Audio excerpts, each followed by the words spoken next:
پہلی تنخواہ. ہمارے ہاں پہلی تنخواہ فرد کی زندگی میں بڑا معنی رکھتی ہے اور اس سے بڑی جذباتی وابستگی ہوا کرتی ہے. ماں جی دیکھ لیں تو آنکھیں نم ہو جاتی ہیں، لفافہ ہاتھ میں لیے روتے جاتی ہیں. بہن دیکھ لے تو خوشی سے باغی ہوئی آتی ہے اور فرمائشیں کرنے لگ جاتی ہے. اور ابا جی وہ اٹھتے ہیں، گلے لگاتے ہیں اور تھپکی دیتے ہیں کہ شاباش بیٹا، یوں ہی محنت جاری رکھنا. شاید ہم میں سے بہت سو کو ابھی پہلی تنخواہ کی لذت معلوم نہ ہو، لیکن لینے والوں کی آنکھ میں چمک، ان کے چہرے پر عیاں خوشی پوشیدہ نہیں رہتی. پہلی تنخواہ نہیں ہوتی، یہ ایک جذبہ ہوتا ہے جو لگن پیدا کرتا ہے اور احساس دلاتا ہے کہ زندگی میں بہت کچھ کیا جا سکتا ہے. مجھے یاد ہے وہ جوان جو پہلی دفعہ گھر سے کام کو نکلا، لاڈلا بچہ جو بڑا ہوا تو باپ چل بسا تھا اور اس نو عمری میں اسے کمانا تھا. اس کی پہلی کمائی کے دن آئے تو اس کی اماں محلے میں گھوم کر بتا رہی تھی، سب کو یہ خبر دے رہی تھی کہ اس کا بیٹا پہلی تنخواہ لائے گا. اور شام کو وہ لڑکا ہماری گلی سے گزر کر اپنے گھر جانے لگا تو اداس سا لڑکھڑاتے قدموں سے آگے بڑھتا ہوا. شاید اس کی پہلی تنخواہ کوئی چھین چکا تھا.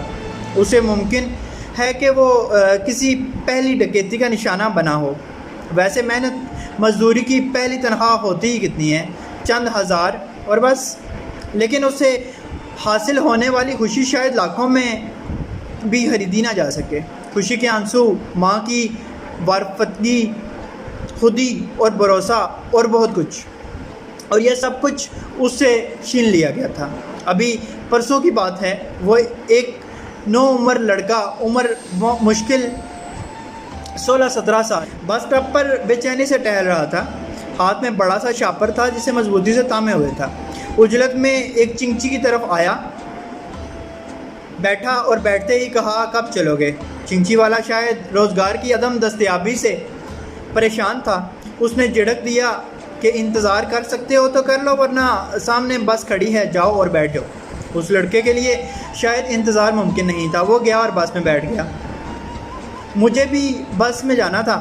میں بس کی روانگی کا انتظار کر رہا تھا. ایسے میں بس چل پڑی اور میں سوار ہو گیا. کچھ دیر بعد میرا سٹاپ آیا تو مجھے اترنا پڑا. اندر آبادی میں پہنچے. ایک ویران سڑک سے گزرنا پڑا جہاں قسمت اچھی نہ ہو تو آپ مال و متاع سے محروم ہو سکتے ہیں. مجھے اپنے پیچھے قدموں کی آواز سنائی دی. پیچھے دیکھا تو وہی نو عمر لڑکا تیز قدم اٹھاتے آ رہا تھا. میرے قریب ہو تو میں نے سلام کیا. سلام کا جواب دیا. پوچھا کہاں رہتے ہو؟ کہنے لگا یہیں اندر آبادی میں. کہا اتنی جلدی میں کیوں ہو؟ کہنے لگا جلدی میں تو نہیں ہو. کہا وہاں چنچی والے سے بھی کچھ کہہ رہے تھے کہ اب بھی تیز قدموں سے آگے بڑھ رہے ہو. کہنے لگا ہاں مجھے آج گھر جانے کی جلدی ہے. کہا سب خیریت ہو؟ پہلے تو ہچکچایا اور پھر کہنے لگا آج پہلی تنخواہ لی ہے. میں نے پورے 17,000 روپے گھر والوں کے لیے کچھ خریدا ہے. سوچ رہا ہوں کہ جلدی گھر پہنچ جاؤں تاکہ ان کے سونے سے پہلے انہیں دکھا سکوں. اس کی معصوم سی خواہش نے جھنجھوڑ رکھ دیا مجھے. یہ اس کے لیے خوشی کا موقع تھا، لیکن اس عمر میں اس کی کمائی مجھے افسردہ کر رہی تھی. کہنے لگا چھوٹے بھائی کے لیے کچھ کھلونے لیے ہیں، امی کے لیے ایک سوٹ خریدا ہے اور تھوڑے بہت فروٹ کہ مل کر بیٹھ کر کھائیں گے. یہ کہہ کر وہ آگے بڑھ گیا. اس کے قدم مجھ سے تیز تھے اور مجھے اس کا ساتھ دینے کے لیے مزید تیز چلنا تھا، لیکن یہ میرے لیے ممکن نہیں تھا کیونکہ میری پہلی تنخواہ ابھی دور تھی. اللہ پاک آسانیاں حاصل اور تقسیم کرنے کی توفیق عطا فرمائے. آمین. جزاک اللہ.